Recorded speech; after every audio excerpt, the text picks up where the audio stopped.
Well, hello. In this video, we're going to look at how to write the equation of a rational function whose graph is given.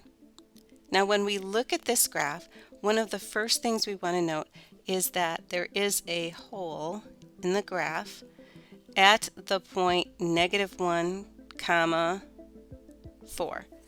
So with that hole in the graph at -1, 4, I know that x minus -1 or x plus 1 is a common factor of both the numerator and the denominator. So we are going to start by giving structure to what we're going to fill in, and then with that hole in the graph, realize that we have that common factor of x plus 1 in the numerator and the denominator because of the hole in the graph. Next up, we see that there is a vertical asymptote at x equal 1. And if there's a vertical asymptote for the graph, I know that x minus that value, so x minus 1, is a factor in the denominator, but not in the numerator. One thing that we want to realize is when we're writing this equation of a rational function, we want to write it where we have the smallest degree possible of the numerator and denominator. And so while there are a lot of other ones that you can write, we want to write the one with the lowest degrees.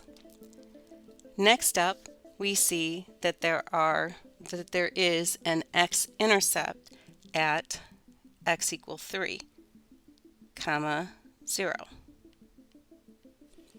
So that means that there is a factor of x minus 3 in the numerator of the function.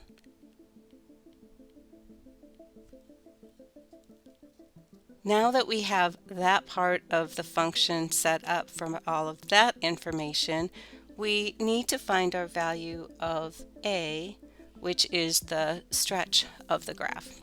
And we can do that by finding a point on the function that lends us to having an easy way of finding it, and that is using our y-intercept.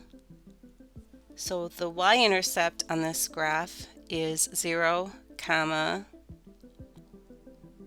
6. So that means when 0 goes in for the function, 6 comes out. Now if we take f of 0 in our structured form, that's a times 0 plus 1 times 0 minus 3 over 0 plus 1 times 0 minus 1. And so that gives us that f of 0 is equal to 3a. But I also know that I have the y-intercept of 0, 6. So if 0 goes into the function, 6 is my output. So that means then that 3a has to be the same as 6. Solving for a, I get a is equal to 2, and then that gives me my final form of my function. F of x is equal to, well, one step shy of final form of my function. It's 2 times the x plus 1 times x minus 3 over x plus 1 times x minus 1, which we can write with our 2 in the numerator and multiplied out and distribute the 2 through the numerator. We have 2x squared minus 4x minus 6 all over x squared minus 1. And that is the equation of the function that has the given graph.